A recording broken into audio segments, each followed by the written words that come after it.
Welcome to the Deep Dive, where we unpack the stories that shape our understanding of the world.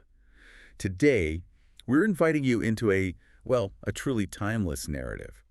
It's one that explores ambition, betrayal, and the incredibly fragile nature of truth itself. It really is. A story that, despite being written decades ago, feels startlingly relevant today.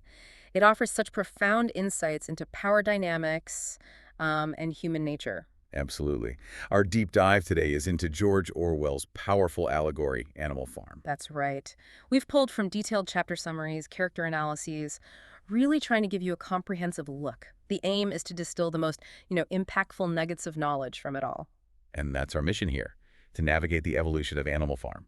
We want to go from its idealistic revolutionary beginnings right through to its dark and often brutal reality. Yeah, identifying those pivotal moments, the cunning shifts in power. Exactly. And really digging into the roles each character plays in this transformation.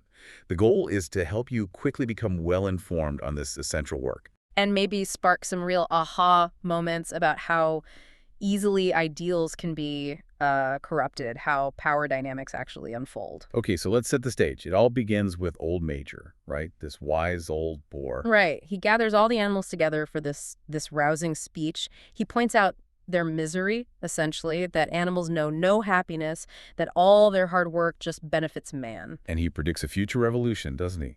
To remove man. He does. And crucially, he teaches them that song, Beasts of England. It really paints this vivid picture of liberation, of a golden future time. And even in that first meeting, Orwell is so clever. He introduces these key personalities who become just critical later on. Oh, definitely. You've got the pigs immediately pushing to the front, showing their ambition, you could say. Boxer, the horse, incredibly strong, incredibly loyal. Then there's Clover, the caring mare, and Benjamin the donkey. Always skeptical, sees everything but says nothing. Right, and Molly, the vain one, more worried about her ribbons and sugar than any revolution. Exactly. And these initial traits, as you said, they become so significant as the story unfolds. What's striking then is how fast the actual revolution happens. Old Major dies, but his words have lit a fire. Yeah, it's not really planned. Farmer Jones gets drunk, neglects to feed them, and the animals just snap. Driven to the breaking point. Precisely. It's a spontaneous uprising, born out of desperation more than strategy. And it's quite dramatic. Yeah. They turn on Jones, his men, drive them right off the farm. A complete triumph. And then they destroy everything that reminds them of Jones, of human control whips, chains, the lot, a real moment of unified celebration. But that pure zeal, it doesn't last long, does it? No. The pigs, who've cleverly taught themselves to read and write, step in. They paint the 7 commandments on the barn wall. These are supposed to be the guiding principles for their new society, a declaration of equality for all. And right away, you see the pigs rising to the top. They're seen as the cleverest, naturally. Yeah, Snowball, Napoleon, and Squealer. They quickly assume leadership roles. Snowball seems lively, full of ideas, quite appealing. Napoleon is quieter, seems more thoughtful, maybe, but definitely cunning underneath. And Squealer. Ah, Squealer, the brilliant talker. He can justify anything. A master of rhetoric, really. So initially, things seem okay. They manage a good harvest, rename the farm Animal Farm. They even fly their own flag green with a hoof and horn, symbolizing their ownership, their new era. It looks like the start of a utopia, but almost immediately. Almost immediately, yeah. The first crack appears. The milk and apples. The pigs reserve them all for themselves. And this isn't just about food, is it? It's the very first explicit deviation from those commandments they just painted. How do they justify it? Squealer steps in, of course. He spins this tale about how the pigs need it for their brain work. Ah, the brain work excuse. Exactly. And he adds that crucial threat. Without the pigs leading, Jones might come back. That fear tactic. It becomes their go-to, doesn't it? Absolutely. Fear of the past, combined with claiming intellectual superiority, it's the blueprint for every power grab that follows. And it's around this time Napoleon takes those puppies aside, too.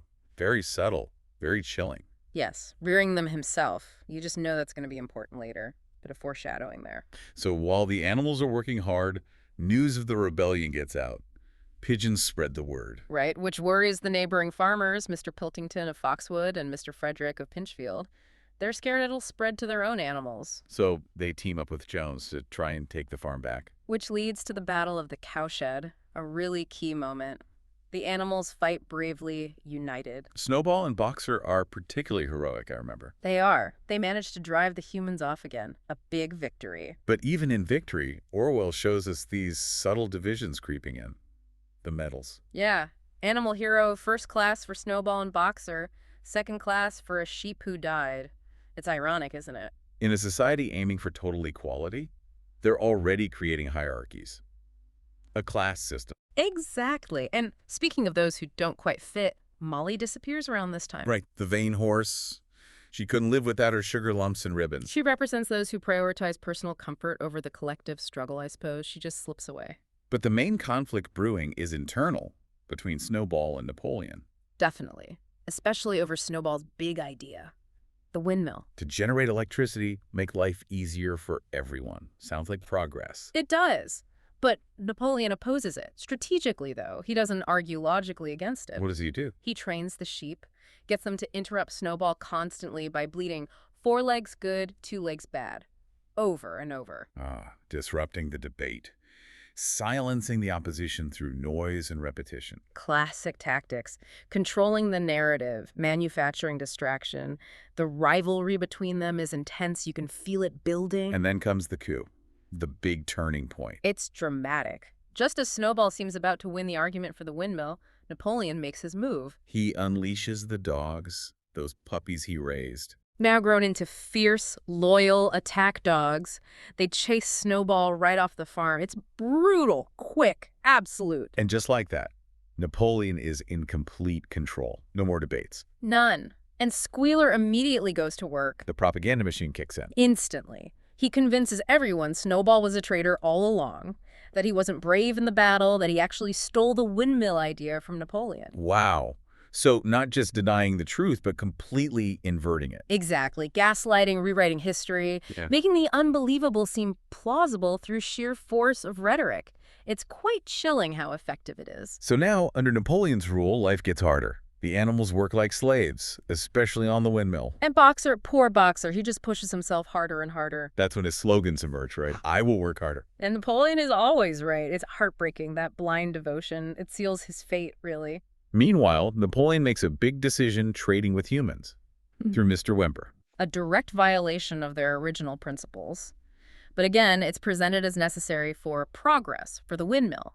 The ideals start getting compromised. And the pigs' privileges just keep growing. They move into the farmhouse. Yep, and start sleeping in beds. Another commandment broken. How does Squealer explain that one? Oh, easily. He claims the commandment was actually, no animal shall sleep in a bed with sheets. With sheets? He insists they must have just forgotten that part, playing on their poor memory, their inability to read the original text themselves. It's so cynical, exploiting their illiteracy. And always, always the threat of Jones returning if they question the pig's comfort. Then, disaster strikes a storm, destroys the windmill. And Napoleon's reaction? Instant blame on Snowball, perfect scapegoat. He claims Snowball crept back and sabotaged it. So clever. Externalize blame, maintain control, and rally everyone for even harder work rebuilding it. Precisely. Rebuild it with thicker walls this time. More toil. Things get even worse, don't they? Food shortages. Severe shortages.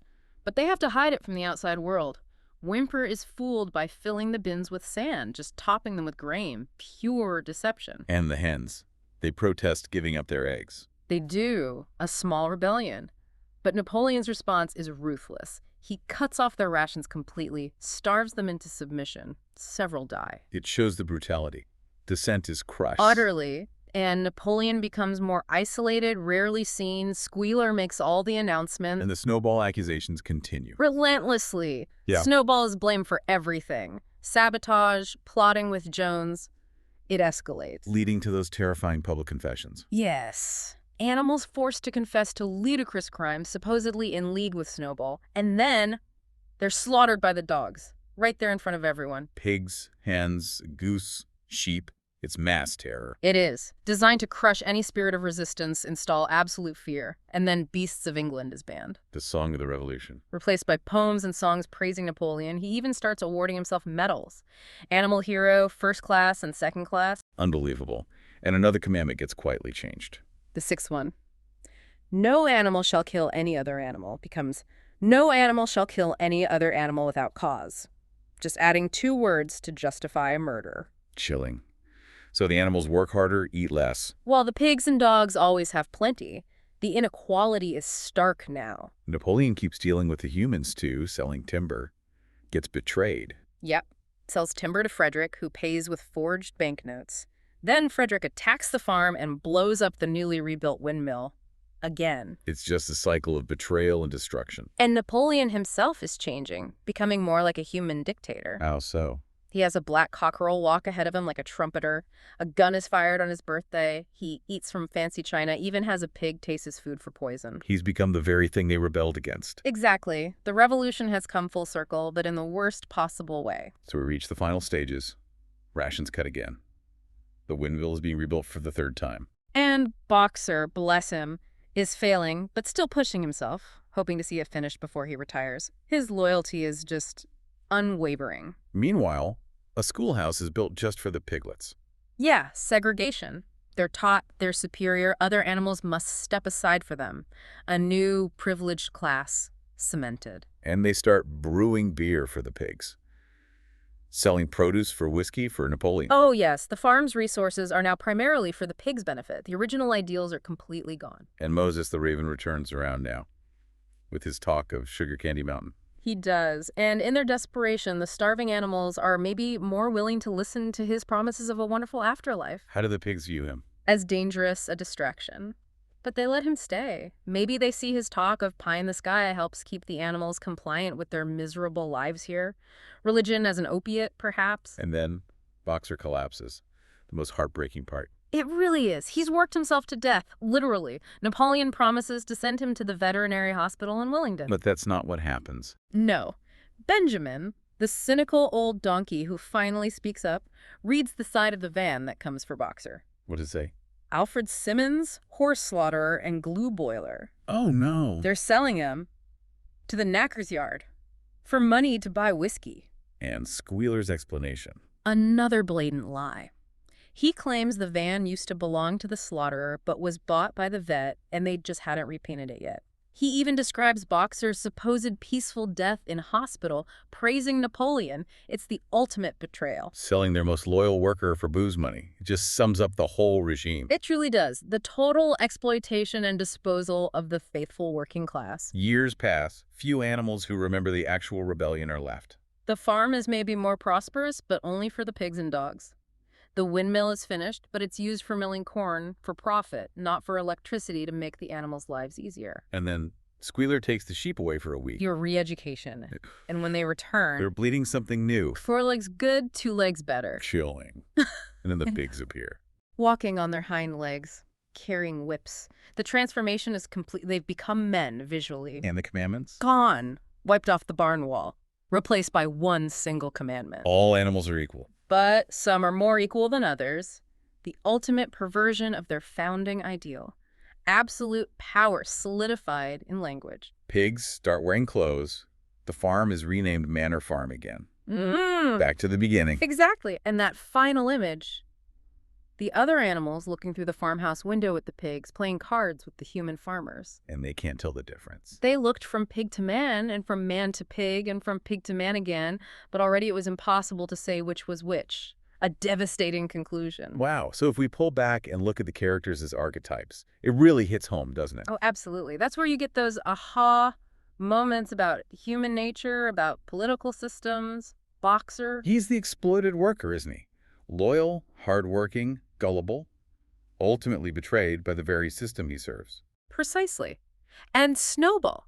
He's the idealist, maybe. The well-intentioned leader, full of ideas for progress. But maybe a bit naive, outmaneuvered by someone far more ruthless. Exactly. Which brings us to Napoleon. The pure dictator, driven by power, glory, money, using cunning, fear, whatever it takes, shows how ambition corrupts. And Squealer is crucial. The propaganda minister. Master of spin, twisting truth, using rhetoric, statistics, fear-mongering. He shows how vital controlling the narrative, controlling information is for maintaining power. Clover represents the ordinary follower, perhaps. Compassionate, caring, but limited in understanding. She senses things are wrong, but can't quite articulate or fight it. Yeah, the struggle of the common person to grasp and resist that creeping tyranny. Moses the Raven offers that false hope. Sugar Candy Mountain. Religion as escapism, maybe. A distraction from suffering, whether the regime intends it that way or not. And Benjamin the donkey. He's fascinating. He's smart. He sees the truth. But he does nothing. Until it's too late for Boxer. He raises that question of responsibility, doesn't he?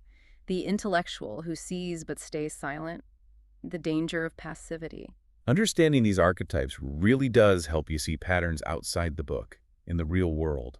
It does. History doesn't repeat, maybe. But as the saying goes, it often rhymes. These dynamics are timeless. So we've tracked this journey from that bright, idealistic dream of animalism. Right down to the oppressive reality of Napoleon's regime, seeing how every single initial ideal was twisted, corrupted, erased, one step at a time. It's such a powerful cautionary tale, still incredibly relevant. Definitely. Animal Farm offers these critical lessons about power, about propaganda, and maybe most importantly, about the need for vigilance, for critical thinking. Understand these dynamics, you're right, it can help you recognize similar patterns in our own world, maybe in places you wouldn't expect. Yeah, it's a lens through which to view things. Absolutely. And as you ponder this deep dive we've taken, maybe consider this final thought.